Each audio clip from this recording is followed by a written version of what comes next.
सर्वकारुचेन्दर्मोऽस्तु मङ्गलम् सर्वमङ्गलमाङ्गल्यं सर्वकल्याणकारकं प्रदानं सर्वधर्माणां जैनं जेतु शासनं कोटि शतं द्वादश कोटो लक्षाणि चेदेकानि चैव पञ्चाशदस्तु सत्सङ्ख्यमेतच्छुतं पञ्चपदं नमामि हरन्तभासयत्तं गणहरदेवी गन्त्यं शम्भं परमामि वत्ति चित्तो चुनावुर्षिर्जा इच्छायन्ते सुतवत्ति गौतो चालचुवङ्गुवं पैनीयं बावडे परमेश्वर परमेश्वरीय चे सुत्ते तुइतं गाय इंचकालमच्चिमि पूजिमि मन्नामि नमस्सामि दुःखको कमको बोलाओ सुगैगरं समाहि मरणं जिन्गुसपत्ति हो मज्जं नमोस्तु वापनानिक स्वाध्याय विदंसी मताचार व्यक्ति गाओ सुनकरं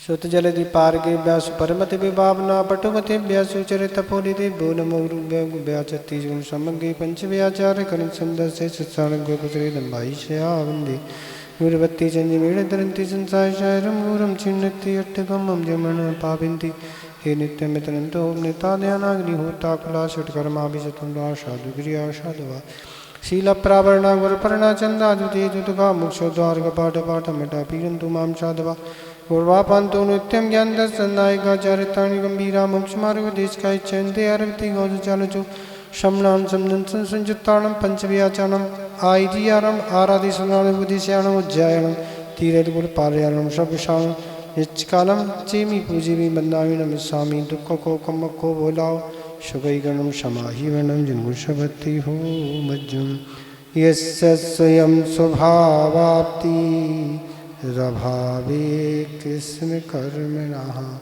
तस्मै संज्ञानरूपाय नभोस्तु परमात्मने। देवादिदेव खजाराट श्री आदिनाथ भगवान की, आचार्य पूजपाद महाराज की, आचार्य गुरुदेव श्री विद्यासागर महाराज की, मुनि श्री विमल सागर महाराज की, तीन कम नौकड़े महाराजों की।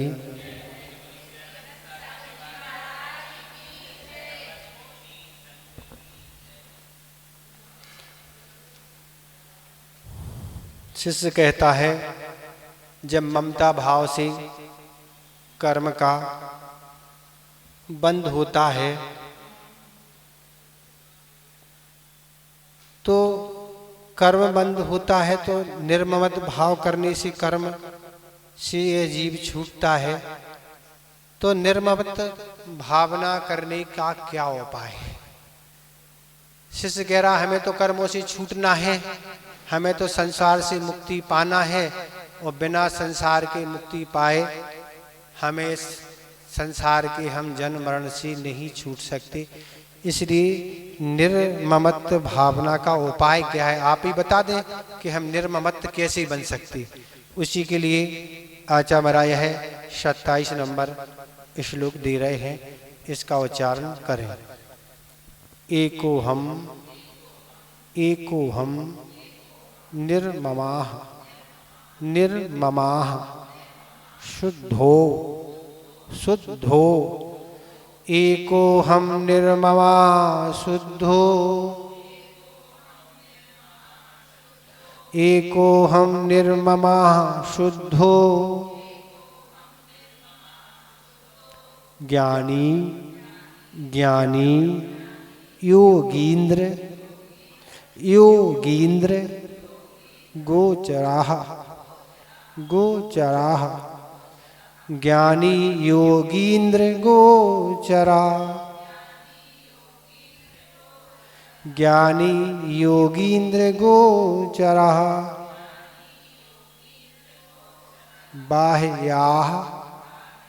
बाह्याः दीर्घ और विसर्ग दोनों हैं। बाह्याः संयोगजा भावा बाह्या संयोगजा भावा, बाह्या संयोगजा भावा,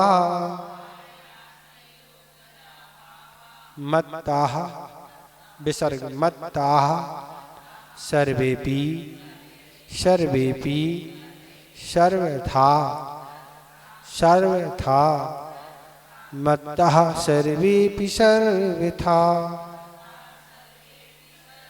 मत्ता सर्वेपि सर्वथा। करें उच्चारण।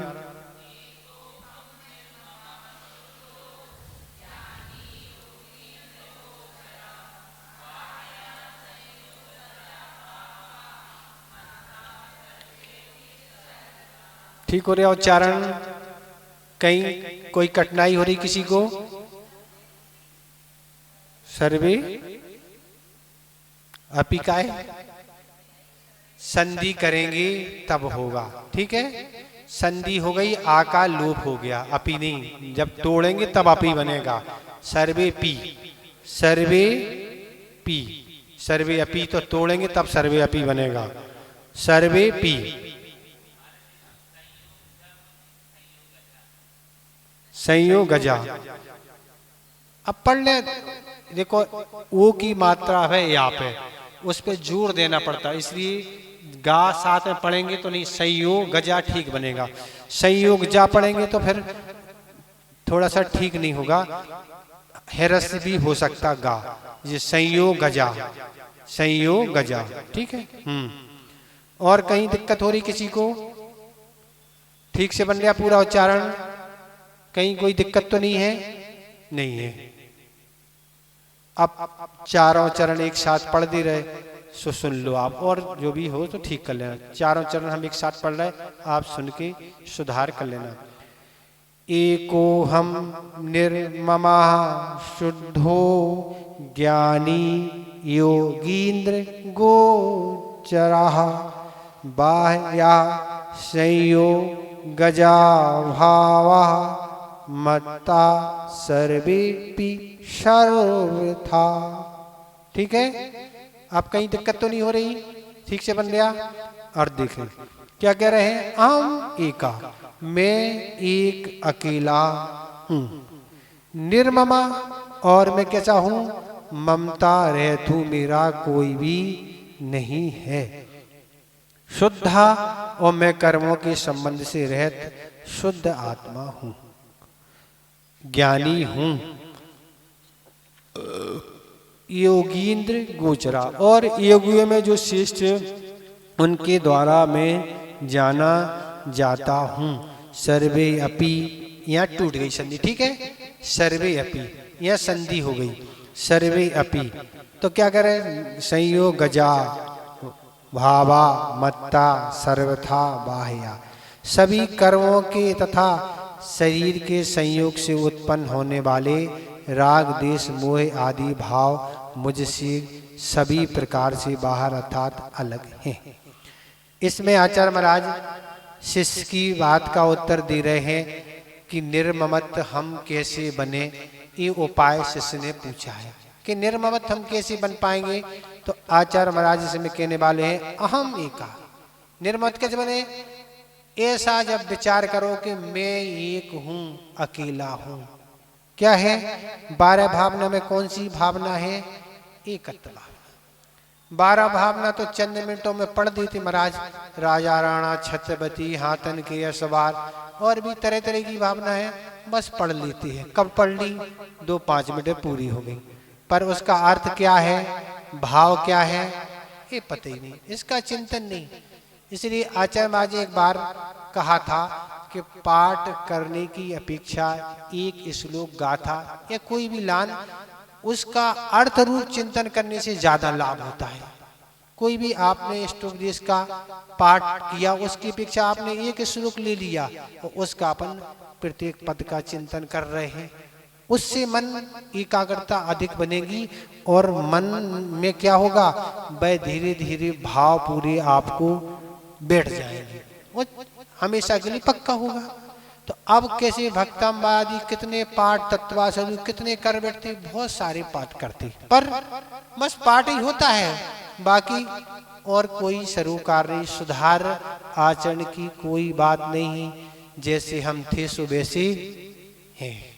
तो ये उसमें भाव इसमें जगह जरा है कि ऐसा चिंतन करने से बारह भावना की अपेक्षा केवल हम एकत्व भावना का चिंतन करें कि एकत्व हूं, मैं एक हूं।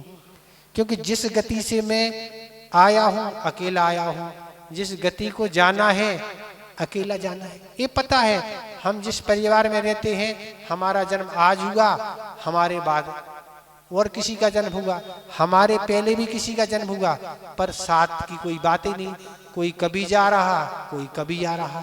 ये पता है, विधिवत हम सब कुछ देख रहे, पर आचरण में नहीं आ रहा, बस रोना धोना चालू, बस वो चले गए तो तुम क्या यहीं रुकने वाले हो क्या? वो चले गए तो क्या तुम क्या टिकट कटा के नहीं आए क्या? तो यहाँ तो रिजर्वेशन जैसी स्थिति है, आपने जाने का कराया आने का कराया, ऐसी स्थिति यहाँ भी बनती है। तो कह रहे हैं और अकेले ही जाना है अकेले ही आना होता है, परिवार कुटुंब रिश्तेदार मित्र पड़ोसी सब यहीं रह जाते। ये हम सब कुछ देख रहे, देखते हुए क्या है उस पर सही श्रद्धा नहीं हो रहा, सही बात समझ में नहीं आ रही। तो ये कह रहे ये मैं अकेला हूं, ऐसा चिंतन करो। दिन में कई है समय है किसी को, सुबह शाम दोपहर में है चिंतन, ऐसा है कोई समय के बैठ के थोड़ा बहुत कर लेती हूँ बस। आचार्य महाराज एक बार बहुत अच्छी बात कही थी कि सही स्वाध्याय वह है जब कोई कर्म का उदय आए, उस समय इस तरह की आचार्य द्वारा जो भी श्लोक दोहे गाथाएं हैं वह चिंतन तुरंत आ जाए तो है लाभ। क्या है? इष्ट का वियोग हो गया। अब इष्ट का वियोग हो गया, तुरंत तत्वार सूत्र का सूत्र याद आ जाए। इष्ट वियोग क्या है? ये कहलाता। ये क्या है? ये आर्त ध्यान है। आर्त ध्यान का फल क्या है? दुर्गति है। बस वहां विराम लग गया, सफल बन गया। अब क्या है? सूत तो पढ़ लिया, याद सूत भी याद है, सूत का अर्थ भी सब याद है, पढ़ भी रहे और पढ़ा भी रहे, पर जब हो गई घटना तो वही चालू। अब क्या हो सके, उनको पढ़ने का कुछ कोई मतलब नहीं, तुरंत ये आर्त ध्यान है। आर्त ध्यान क्या? नरक आदि गतियों के लिए कारण है। ये चीजें हैं। तो इसमें कह रहे ऐसे बैठ के प्रतिदिन सोचो कि मैं अकेला हूं। जब अकेला हूं तो ममता किससे? फिर ये है निर्ममत्व भाव का लक्षण। जब मैं अकेला हूं, ये तो सब संयोगी हैं, मिल गए हैं, फिर बिछड़ेंगे, फिर कभी मिलना हो सकता है, नहीं भी हो सकता। सबसे मिल रहे हैं, कितने चारों गतियों के जीव आपस में मिलते ही रहते हैं। जब मिल जाए मिलते ही रहते हैं। सिद्धों से भी मिल के आ जाते नहीं, सिद्धों से मिल के आ जाते हैं, फिर वापस आ जाते हैं।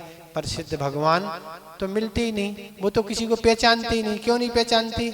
अब पहचान की बात खत्म हो गई। क्यों? मोह है ही नहीं उन्हें। हम आपको मोह है तो मिल लें, पर वो नहीं मिलते किसी से। तो कह रहे हैं मेरा ना कोई सौ है ना मेरा कोई पर है, मैं अकेला ही उत्पन्न हूँ, अकेला ही मरता हूँ, ना मेरा कोई सौजन है और जो मेरे व्याधि जरा मरण आदि दुखों को दूर कर सके। क्या कह रहे हैं? मेरे ऐसे कोई व्यक्ति नहीं है जो हमारे दुखों को दूर कर सके। अगर हमारा कोई होता तो हमारे दुखों को दूर करता, पर हमारा कोई है नहीं।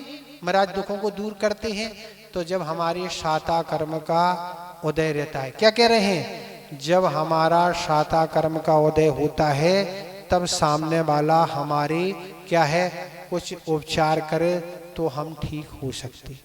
अगर हमारे शाता कर्म का उदय नहीं है, वो कितने उपचार करे, कुछ होने वाला नहीं है।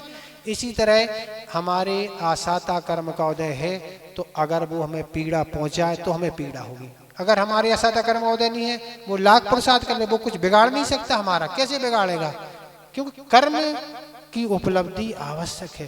तो इसलिए ऐसे कह रहे, ये विचार करो मेरी जन्म आदि कौन बचा सकता, कोई नहीं है। ये तो कर्तव्य के नाते सब करते हैं, पर वस्तुतः तो एकत्व भावना का विचार करो, मैं अकेला हूँ। ऐसा बार बार चिंतन करने से पर व्यक्ति और पर पदार्थों से हमारी दृष्टि हटेगी। जब होगी, हम सोच ही नहीं रहे, किसी को कोई समय नहीं है, सब अपने अपने कामों में दुनिया में लगे हुए हैं। अगर तीर्थ यात्रा और ऐसी जगह जाएंगे भी तो बस सैर सरापट करना है, पिकनिक मंगाना है, सुकरी वो आ गए, बस पैसा भी खर्च कर दिया, समय भी खर्च कर दिया, घूम के आ गए। बैठे क्या 2-10 मिनट बैठे हो, शांति से बैठे।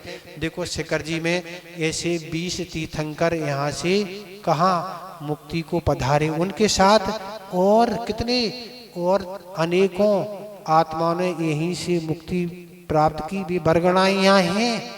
देखो इतनी विशुद्धि उन्होंने बढ़ाई। हम भी बैठने 10 मिनट, अरे कहाँ बैठे ना, कहाँ बैठने के लिए समय है। यहाँ से भागे सो वहाँ, वो वहाँ से भागे सो यहाँ, हो गई यात्रा पूरी। ऐसी यात्रा करने से इस संसार की यात्रा समाप्त होने वाली नहीं है। बैठ के चिंतन करो, कभी हम आपको संस्मरण सुनाएंगे। अभी तो विषय देखें तो ये कह रहे हैं, इस तरह से मैं अकेला हूँ, ऐसा आप समय निकाल के सुबह शाम रात आदि में जब भी समय मिले, ऐसा आचार्य ने जो लिखा है वह सत्य है कि मैं अकेला हूँ। ये बिल्कुल अकाट्य सत्य है। अगर हमारे साथ हमारा कोई होता तो हमारे साथ हमेशा रहना चाहिए, है क्या? जब शरीर जो 24 घंटे साथ रहता है, वह भी साथ छोड़ देता है। कब? जब यह जीव आगामी आयु का बंध कर लेता है, फिर जितनी आयु शेष है बस शरीर यहीं छूट जाता। कब तक? मनुष्य पर्याय में जब तक है, जब तक शरीर यहाँ है। और मनुष्य पर्याय को छोड़ के जब यह गीत दूसरी गति के लिए रवाना करेगा, एक क्षण भी जाने वाला नहीं है। ये काट नियम है। पर जो इसको स्वीकार करते हैं, आचरण में लाते हैं, तो उसका लाभ उठा के वह संसार से मुक्त हो जाते। वो जो कहते हैं अब, अरे ऐसे तो वो लंच और मंच के भट्टे अलग ही है ना, पंडित जी जैसे, तो वो तो अलग ही है। अब ऐसे तो सुनते ही रहते ना, ऐसे करते रहो ना, तो ऐसे कुछ होती नहीं है। तो ये कह रहे हैं निर्ममा मम, और क्या दूसरा? निर्ममा, मैं ममता रहे तू, अर्थात मेरा कोई नहीं है, मैं भी किसी का नहीं हूँ, मेरा कुछ भी नहीं है। ऐसा विचार करो, विचार करो तुमने किस किस को अपना माना और कौन कौन तुम्हारा अपना बना। आज इसी ने कहा था कि किस किस को तुमने अपना माना और कौन कौन अब तुम्हारा बना। मान्यता के अनुसार मोह के प्रभाव में आकर किसी ने अपने होने का भले ही कितना आश्वासन दिया हो कि मैं हमेशा हमेशा तुम्हारा हूँ, फिर भी सब एक दूसरे को छोड़ के चली जाती। आश्वासन तो देते हैं, चिंता मत करो हम तुम्हारे साथ हैं। क्यों घबराने की क्या बात है ना, घबराओ मत ना, हम तुम्हारे साथ है ना। साथ तो हैं, पर हम यहीं रहेंगे, तुम पहले चले जाओगे या तुम यहीं रहोगे, हम चले जाएंगे। तो आचार्य महाराज इसमें यही कह रहे हैं कि इसलिए ऐसी भावना बनाओगे तो उस समय तुम्हें आर्त और रोध ध्यान नहीं होगा। जब पर व्यक्ति से तुम्हारा संयोग हटेगा या तुम किसी का संयोग से बाहर जाओगे तो तुम्हें लगा ये कथ्य भैया जाना ही है ना, फिर यहाँ से छूटना है, फिर जाके दूसरे में गति में जाके फिर भी एक परिवार बनना है ना। वो तो ऐसे ही चला ही रहा ना। क्या है? दिग्देशी बैठगा, वही पक्षियों का वो उदाहरण। बस यहाँ भी परिवार है, वहां भी परिवार है, जहां से आए ऐसी परिवार की निरंतर क्या है बनी हुई है। केवल नारकियों का विचारों का परिवार नहीं है, बाकी 3 गतियों में तो परिवार है ही, तिरंच मनुष्य और देवों का। बाकी नारकियों का तो भैया बेचारे अकेले हैं भैया, और उनका कोई नहीं, बेचारे ही लड़ते हैं, बेचारे ही पिटते हैं, और उनका कोई सहयोग देने वाला नहीं है। ये ऐसी दशा है निर्ममा। तो ऐसा विचार करो कि मैं अकेला हूं, भले लौकिक मान्यता के अनुसार उसे माने या ना माने। जो मान लेते हैं वे अपने को पाने का प्रयास करते। अच्छा, इसी ने कहा कि जो ये मान लेते हैं कि मैं अकेला हूं, सो वो अकेलेपन को प्राप्त करने का प्रयास करते, अर्थात उस सिद्ध गति को प्राप्त करने का पुरुषार्थ करते हैं। वो जो नहीं मानते हैं वो बस यहीं रहते हैं और अपने में लीन, और अपने आप को पाने का प्रयास करके अपने में लीन हो जाते हैं और आत्मलीनता के समय शांति एवं आनंद का अनुभव करते हैं। ऐसी आत्मलीनता होती है, ऐसी शांति और ऐसा बिल्कुल रहता है। कहाँ अब कहने की बात है, भोपाल में आई गए क्या करें, पर भोपाल सुनने से क्या लगता है, अपन तो छोटे सी नगरों में रहने वाले हैं। भोपाल आचार्य श्री के साथ आए, पर हम लोगों का चतुर्मास अभी तक जितने चतुर्मास हुए केवल एक चतुर्मास जिले में हुआ, वो भी केवल मंडला जिला। बाकी आज तक कोई चतुर्मास हम लोगों का जिले में नहीं, जिले तक में नहीं हुआ, ना ज्यादा प्रवास हम लोगों का रहा, क्योंकि हम लोगों का तो यही आज इसी कहता है कि हमको बड़े नगर में नहीं जाना, हमें तो छोटे नगर में अच्छा है। छोटा नगर सबसे अच्छा, सुख शांति के साथ धर्म ध्यान भी करो और सबका धर्म ध्यान भी हो। बड़े नगरों में तो बारिश जैसा पानी है, बारिश होती है और तुरंत बह के बाहर हो जाता है नगर से। वो यहाँ बड़े नगरों की स्थिति बहुत भयंकर है, बहुत विलासता में लोग डूबे हैं, अपने कामों में लगे हैं, पंचेंद्रिय के विषय में लूटे हैं। उन्हें धर्म आदि कर्म से ज्यादा नहीं, एकांत नहीं है, करने वाले कर रहे हैं, ये नहीं करे सभी नहीं, पर परसेंटेज बहुत कम है करने वालों का परसेंटेज। उनके पास उनकी जीवन बहुत उनका व्यस्त है, उनकी लाइफ बहुत व्यस्त है, वो लगे हैं कामों में लगे हैं। पर छोटे नगरों की स्थिति अलग हुआ करती है। क्षेत्रों पर रहने तो और शांति रहती है। बिना 12 एक बार जाना हुआ, 20-21 दिन रहे, ऐसी शांति के साथ रहे, कोई ना आना ना कोई जाना, शांति बस आहार कराए, फ्री तुम जाओ और हमारा फ्री, हम भी फ्री और तुम भी फ्री, कोई मतलब नहीं। तब जाके ये साधना आगे श्लोक इसी तरह के आने वाले हैं। ये सारी स्थिति है। सुनने में आपको लग रहा महाराज हमारा क्या होगा, अरे जिसको कल्याण करना है वो कहीं भी कर सकता है। आज तो टीवी चैनलों का जमाना है, सब चीजें हैं, सब कर सकते और सब आ जा सकते। जिन्हें करना है, जिन्हें नहीं करना वो यहाँ नहीं आ रहे, जिन्हें नहीं करना वो तो यहाँ नहीं आ रहे, वो जिनको करना है वो कहीं भी बाहर जाके कर सकते। तो ये सारी स्थिति है। तो ये निर्ममत्मा का चिंतन करें, जिस तरह के आदि कुमार के जीव ने क्या है, जैसे उनको वैराग उत्पन्न हुआ, लोकांतिक देव जैसे 12 भावना की चिंतन, 12 भावना सुनाने आए उनको और उनकी प्रशंसा करने आए कि आपने जो निर्णय लिया है दीक्षा का बहुत अच्छा किया, उनकी प्रशंसा करने आए। और जैसे ही उन्होंने वैराग को धारण करके वह अपने उस निवास से जंगल की ओर निकल गए। और निकलते एक प्रसंग हम आपको सुनाना चाह रहे हैं। आचार्य महाराज से एक बार किसी ने पूछा, आचार्य महाराज किसका स्वाध्याय करें? तो आचार्य महाराज ने कहा अपने हिसाब से जो भी करना कर लो।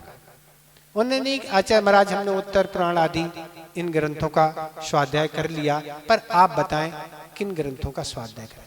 तब आचार्य महाराज ने एक बात बहुत अच्छी कही। उन ब्रह्मचारी ने हमें सुनाया कि हम आचार्य महाराज के पास गए थे, ऐसी उनसे चर्चा हुई। तो आचार्य महाराज ने यही कहा, हम तो यही कहेंगे कि उन महापुरुषों की कथाएं पढ़ें जिनने एक बार अगर ममता भाव त्याग करके घर आदि परिवार को छोड़ दिया, फिर मुख मुड़ के कभी पीछे नहीं देखा। जैसे कि आदिनाथ भगवान, जिनकी 2 स्त्रियां थी, नंदा और सुनंदा, कन्या भी है, ब्राह्मी सुंदी, अनेक पुत्र भी हैं, सब कुछ महल में सुख सुविधा है, पर जैसे अपने राज का त्याग करके 6 माह ध्यान में बैठ गए, फिर नहीं सोचा, पीछे मुड़ के नहीं देखा कोई लौटाने वाला आ रहा कि नहीं, मनाने वाला आ रहा नहीं। बैराग की ये पहचान ही नहीं। बैराग की पहचान है आए तो हमें नहीं लौटना और नहीं आए तो भी हमें नहीं लौटना। हमें लौटने की कोई बात नहीं। कच्चा बैराग तो यही है। समय पे हम आपको कथा सुनाएंगे, अनेक प्रसंग मौके पे याद आते रहते हैं, समय अभाव के कारण देखेंगे कभी। तो इस तरह से एक कह रहे हैं, ऐसे माता पिता आदि सब वैभव सब कुछ छोड़ के वह तीर्थंकर सब चीज को छोड़ के अपने लक्ष्य प्राप्त करने के लिए उस वन का आश्रय लेके क्या करके अपने लक्ष्य को प्राप्त कर लेते। अगर यही उन्हें चिंतन रहे कि अब उनका क्या होगा, इनका क्या होगा, ठीक है, जो हमारे कर्तव्य के नाते था, तो राजा होने के नाते हमने बंटवारे के रूप में सबको घर परिवार को व्यवस्थित कर दिया। पिता होते के नाते ब्राह्मी और सुंदरी को जो भी अपेक्षित विद्याएं थी वो सिखा दी, पुत्र को सब कुछ सिखा दिया, सब व्यवस्थित कर दिया। सब व्यवस्थित करके ही हम अब आए हैं। अब उनका भाग जैसा जो हो सो वो जाने। अब हमारे चिंता करने की कोई आवश्यकता नहीं। एक कर्तव्य कर दिया, ऐसा नहीं कि ऐसे छोड़ के आगे हों, सब कुछ कर दिया व्यवस्थित। अब आके दीक्षा अंगीकार करके अब दीक्षा के युग क्या परिणाम होने चाहिए, अब उन परिणामों का ध्यान रखना। अगर वह परिणाम नहीं रहेंगे तो हमारा गुणस्थान ही नहीं रहेगा। गुणस्थान नहीं रहेगी तो क्या होगा, कुछ नहीं होगा। तो ऐसे निर्ममा निर्ममत और शुद्धा में शुद्ध हूं ऐसा विचार करो। जैसे अनेक आत्माएं शुद्ध हो गई, ऐसे हम भी शुद्ध हो सकते हैं। कैसे शुद्ध हो सकते हैं? जैसे भगवानों ने पुरुषार्थ करके कर्मों को नष्ट कर दिया, वह शक्ति हम में भी विद्यमान है। हम भी उन कर्मों को नष्ट करके वह सिद्ध पर्याय को हम भी प्राप्त कर सकते। जो सिद्ध भगवान बन चुके वैसे हम भी बन सकते। बस क्या है, उन जैसी हमें नकल करना है। अपन को सुनने से लगता महाराज क्या होगा, हम कैसे भगवान बनेंगे, कैसे पुरुषार्थ करेंगे। डरपोक से होते ना, डरपोक नहीं होना, अपना पुरुषार्थ करना। बिल्कुल कठिनाई की कोई जरूरत नहीं। हम तो एक ही उदाहरण देते कि आप शिखर जी आपको चढ़ना है, रात में आप 12, 2 बजे, 4 बजे, 3 बजे जब जी की इच्छा होती चढ़ जाती। पर आपको क्या टोंक दिखती है? यहाँ से दिखती है, गड़धर टोंक आदि यहाँ से दिख रही नहीं दिखती। पर आप उस टार्च या प्रकाश के माध्यम से थोड़ा थोड़ा चल के सुबह होते होते आप कहाँ जिस लक्ष्य को सोच के निकले थे उस लक्ष्य तक आप पहुंच जाते नहीं।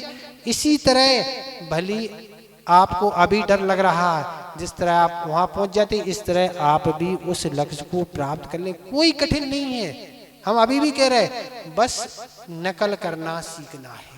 जैसे हमारे महापुरुष और सतियों ने जैसा किया है वैसा अगर हम कर जाए। महाराज बहुत कठिनाई है, घर गृहस्थी में बहुत परेशानी, तो जो आज तक जिनने मुक्ति प्राप्त की उनने घर तो बसाया नहीं है।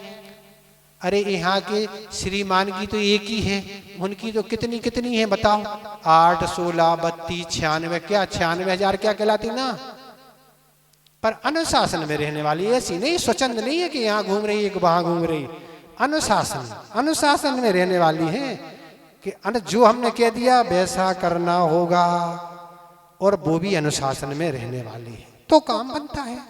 दोनों पहिए जब सामान्य गति से एक तल चलते हैं तब गाड़ी अपने स्थान तक पहुंचती है। अगर एक पहिया यहाँ भागे एक वहां भागे तो मंजिल प्राप्त उस गाड़ी को नहीं होती। तो अनेकों होते हुए भी अनुशासन बहुत महत्वपूर्ण होता है।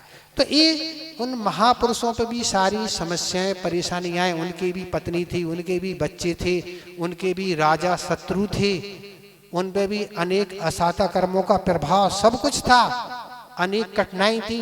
पर इन कठिनाइयों का सब सामना करते हुए भी उन्होंने अपने लक्ष्य को प्राप्त किया। ये सब वर्तमान युग पढ़ने की बातें हैं। आपने कथा बांध दी, उनने सुन ली, हाँ हो गई, आ गई, हो गई खत्म, वो आ गया, चले गए, आप चले गए। ये नहीं, कथा पढ़ने एक महाराज ने सुनाया था कि शुरू में जब हमारी दीक्षा हुई तब आचार्य महाराज ने कहा पद्म पुराण का स्वाध्याय तुम्हें करना है। और पद्म पुराण आचार्य महाराज से वह ले गए। संग में ऐसी व्यवस्था थी, अपनी इच्छा से आप कुछ पढ़ नहीं सकते।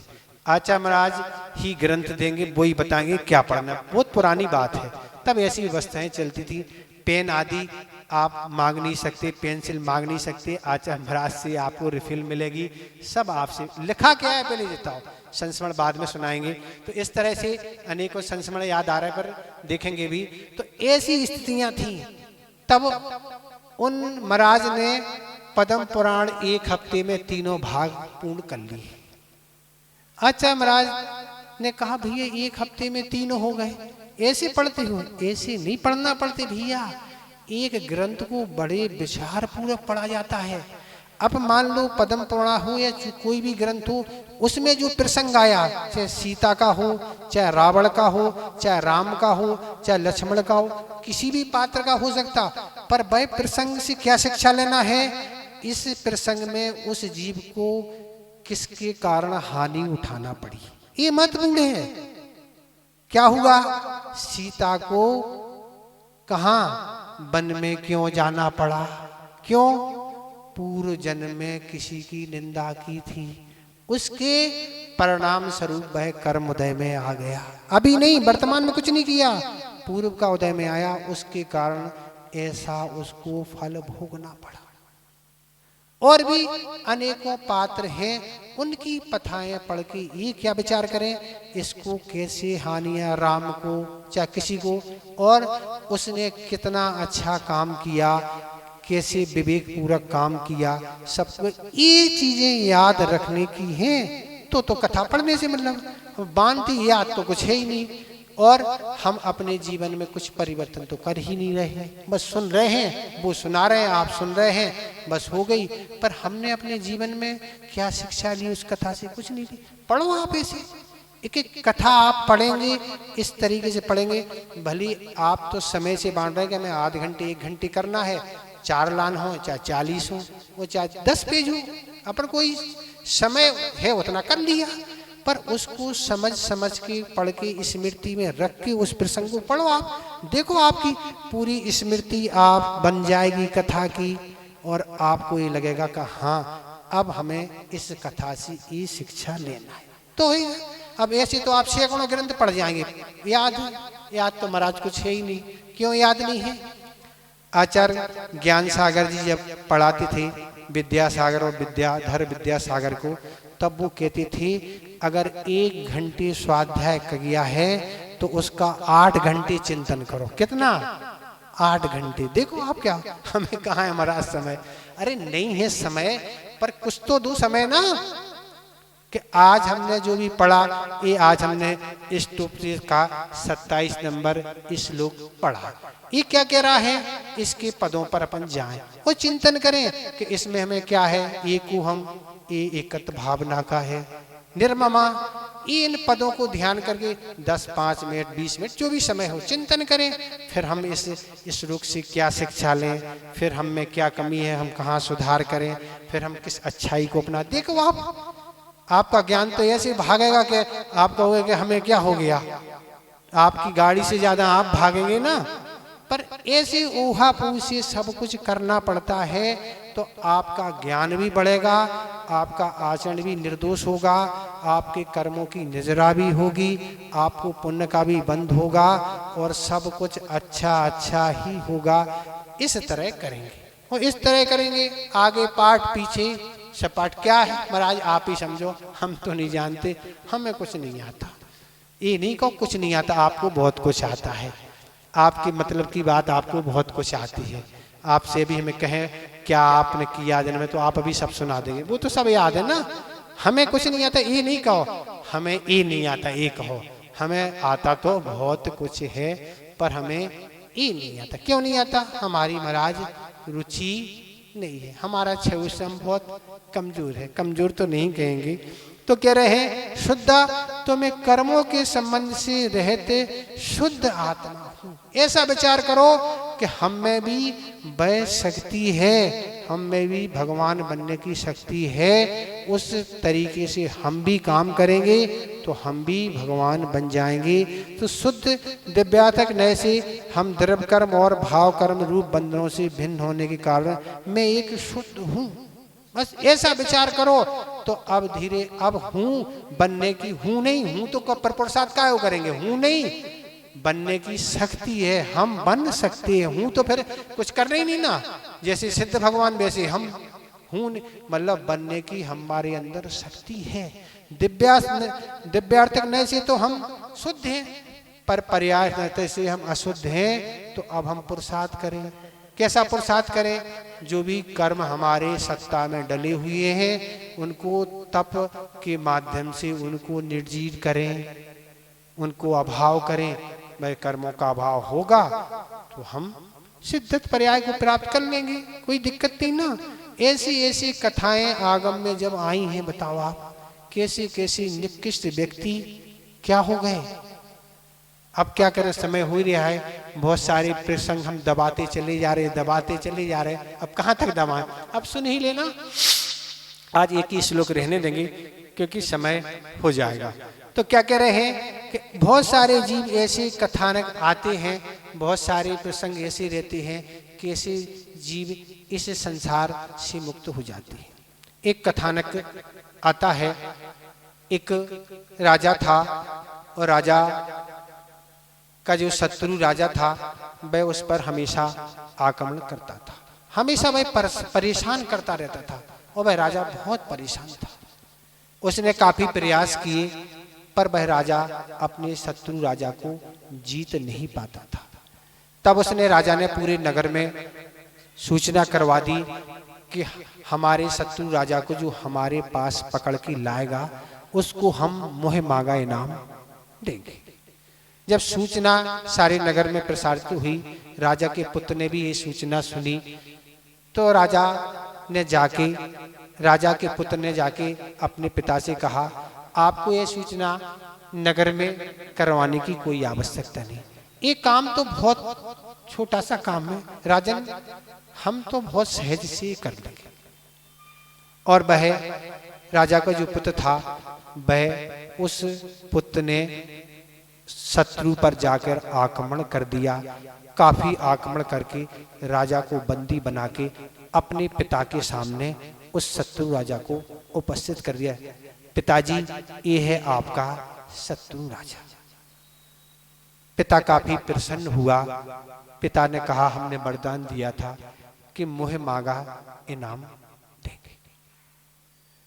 तो पिता के अनुसार पुत्र ने कहा, हमें यही इनाम चाहिए कि आप कुछ दिन के लिए हम जो भी करेंगे वो सब आपको माफ करना है। हमें जो भी करना है आप कोई भी कुछ भी उसमें बोलेंगे, हमारे विरोध में आप खड़े नहीं होंगे। यह वरदान पिता ने दे दिया। अब वह पुत्र जो था वह बहुत पापाचारी था, विषयाचारी था और पाप में ही उसकी रात दिन प्रवृत्ति रहती थी। अब उस पुत्र ने क्या किया, अच्छी अच्छी घरानों की जो शील स्त्रियां थी उनके साथ पाप करना चालू कर दिया। उसका प्रतिदिन का यही कार्य था, अच्छी अच्छी नगर में जो भी है उनके साथ दुर्व्यवहार करना। और एक दिन तो ऐसा हुआ, कोई सेठ था, उसकी पत्नी के साथ भी ये पाप करना चालू कर दिया। अब वह राजा, वह सेठ हो, ब्राह्मण हो, कोई भी हो, दो कथाएं अलग अलग मिलती हैं, तो वह इस तरह व्यवहार किया। अब ऐसी परेशानी नगर में थी कि सारा नगर उससे परेशान था, पर कहे किससे, राजन से शिकायत क्या करें। राजा ने इस तरह का वरदान दिया है। अब क्या हुआ, उसका विवाह पक्का हो गया और विवाह होने के लिए समय था।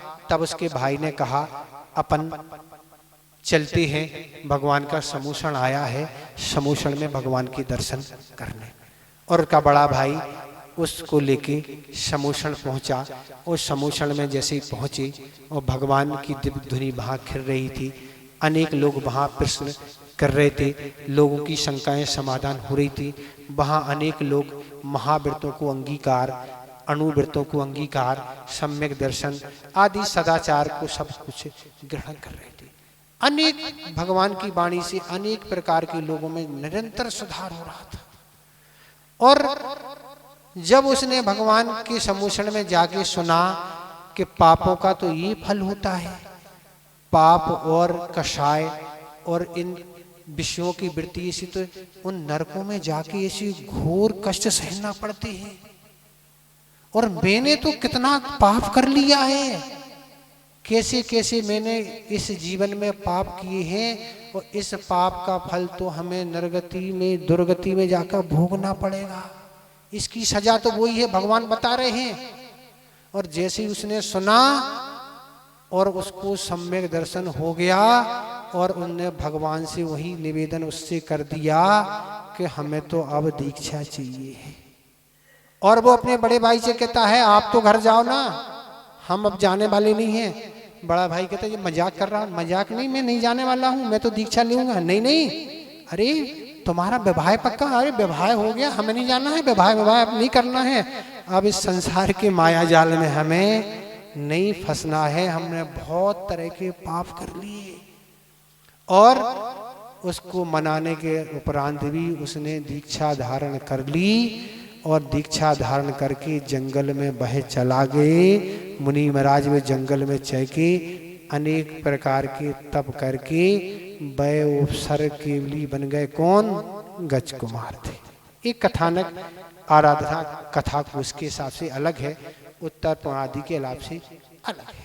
तो ऐसे लोग जो जीवन से दुराचारी पापों में मस्त थे, पर उनने पापों का फल समझ लिया कि पापों की सजा दुर्गति के अलावा कुछ मिलने वाला नहीं है, घोर यातनाएं होती हैं। ये तो सर्वज्ञ भगवान है, बैठे हुए हैं, जो कहेंगे सही कहेंगे। बस सब कुछ त्याग करके दीक्षा लेके अब सिगड़ी रखो, चाहे कीले ठोको, चाहे कुछ करो। कथाएं अलग आती हैं, सिगड़ी भी रखी, कहीं कीले ठोके। तो इस तरह वह अपने शरीर व आत्मा का उन्होंने भेद विज्ञान कर लिया। करने वाले अपना काम करते रहे। उन्होंने ऐसी विशुद्धि बढ़ाई कि 4 घाती कर्म को नष्ट करके केवल ज्ञान प्राप्त करके वह मोक्ष को प्राप्त हो गए। अब आप अच्छे हैं कि वो अच्छे थे? बताओ आप। उनका जीवन अच्छा था कि आपका? आपका तो ऐसा जीवन नहीं है। पर उन जैसा दुराचारी व्यक्ति भी जब मोक्ष प्राप्त करता, तो आप तो बहुत सदाचारी है ना, आप नहीं कर सकते क्या?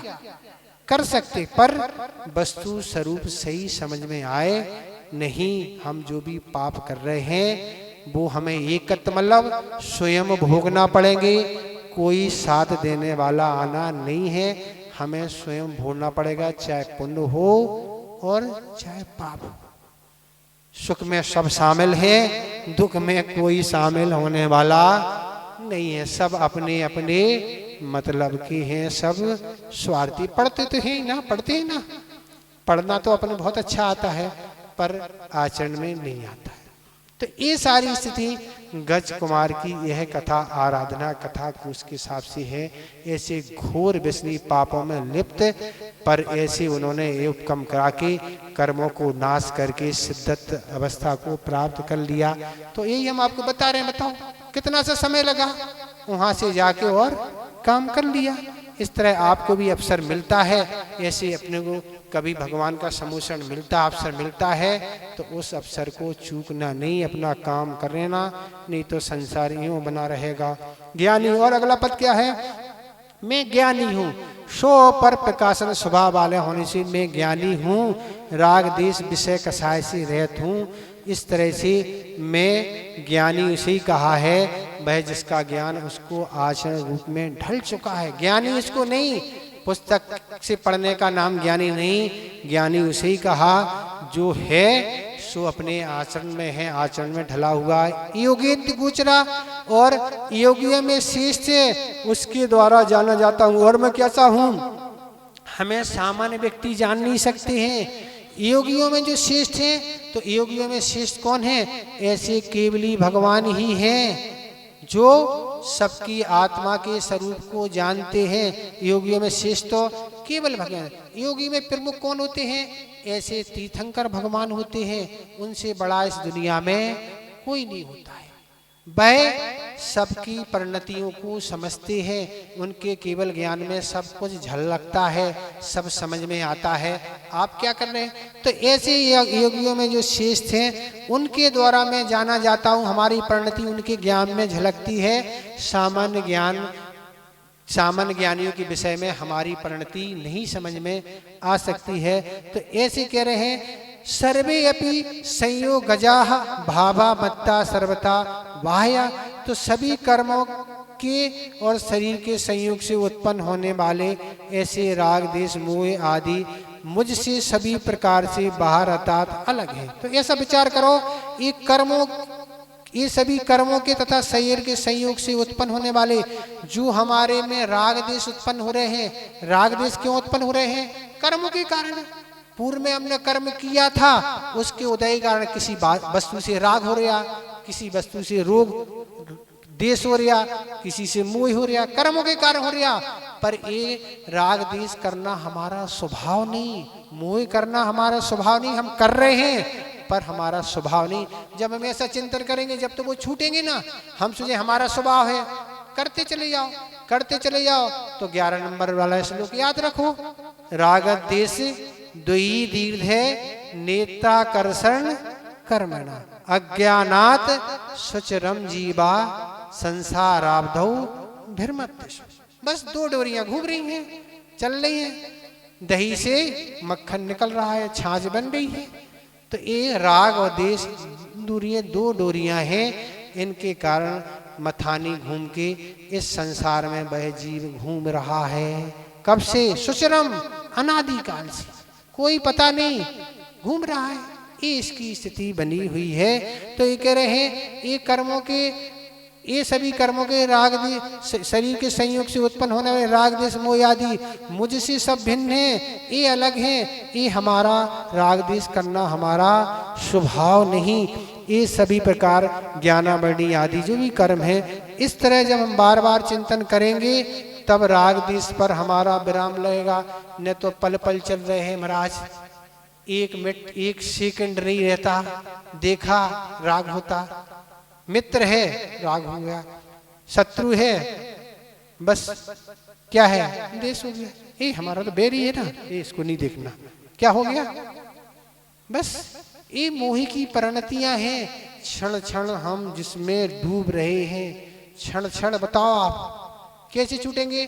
तो जब हम सोचेंगे राग देश करना हमारा स्वभाव नहीं, हम काय को समय मिटा रहे ना, कौन धुनेगा कौन बनेगा, सुनाया था आपको नहीं वो जहाज वाला, आपको याद है ना, कौन धुनेगा और कौन बनेगा।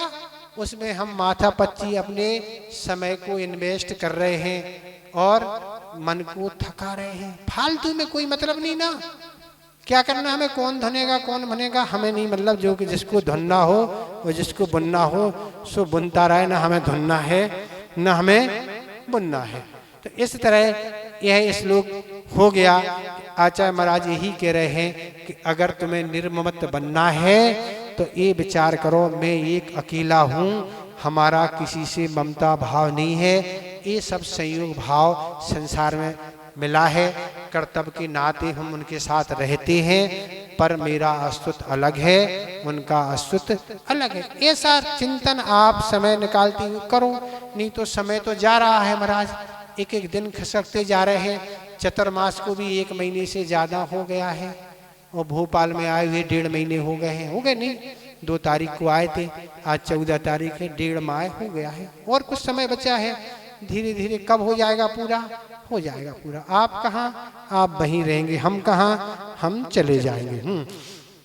तो क्या कह रहे हैं, निर्ममा, इस तरह निर्ममत्मा का चिंतन करो, ना हमें भोपाल से मतलब है, ना हमें किसी से ना आने की खुशी ना जाने का गम। ऐसे आने जाने वाले तो ट्रेन में यात्री बहुत सारे मिलते रहते, मिल लेते।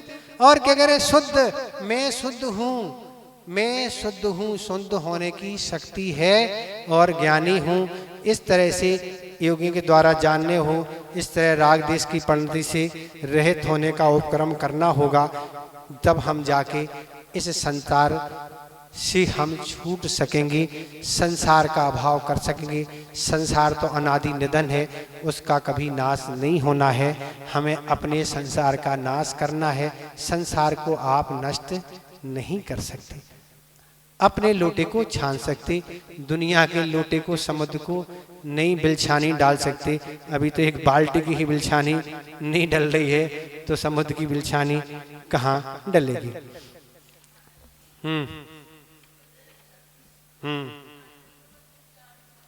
क्या क्या हो गया?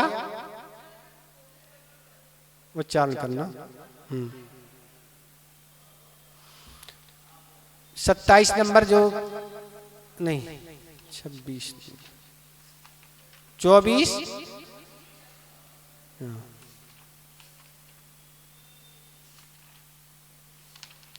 समय ज्यादा लग जाएगा ना 4 बजे। 24 जल्दी से कर लें। परिसहाद विज्ञाना परिसहाद विज्ञाना दास्रवश निरोधिनी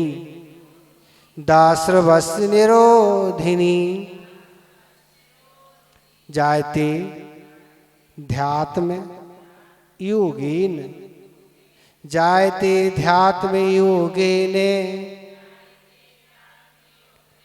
कर्मणा मासु निर्जरा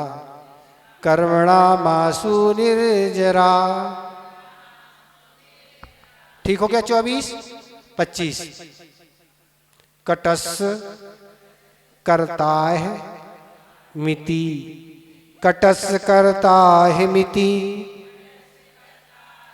संबंधा स्याद द्वयोः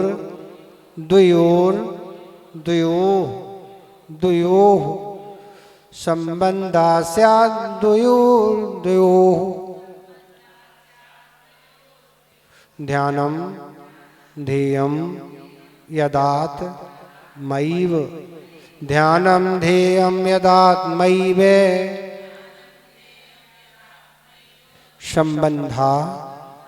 संबंधा कीदृशस्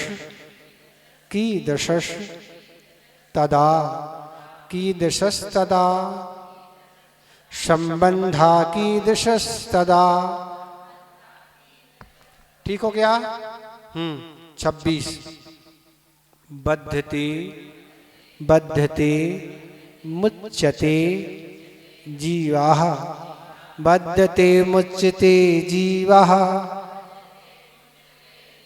सा ममो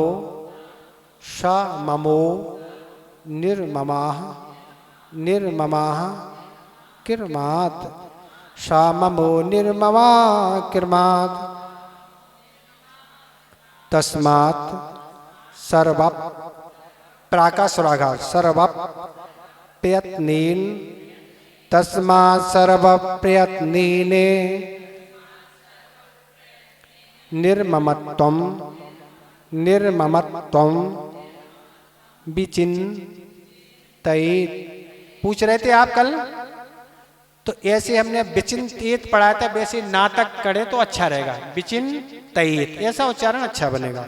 विचिन्तयेत्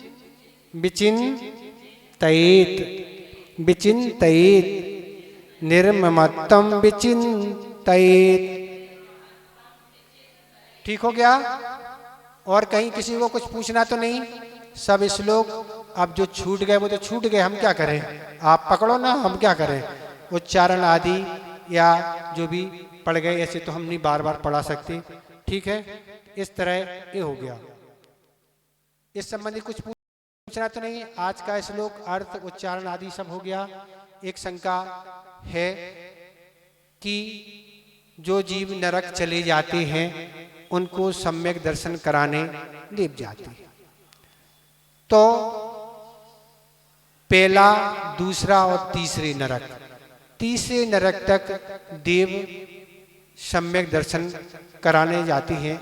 जो सम्यक दृष्टि वैमानिक देव होते हैं वो पहले स्वर्ग से 12वें स्वर्ग तक के वैमानिक जो जीव होते हैं, शुक्लेशा वाले जो ऊपर के देव होते हैं, वह सब काम 12वें स्वर्ग के ऊपर के देव नहीं जाते।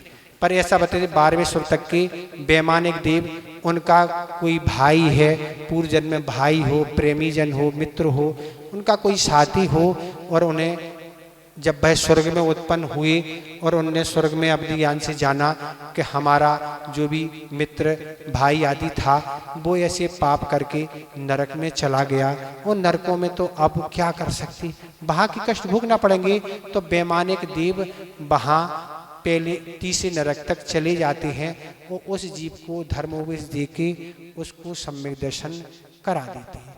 पर कराएंगे कब, जब वो करना चाहे। मित्र को जो होगा अपना उपकार उसको करा देंगे।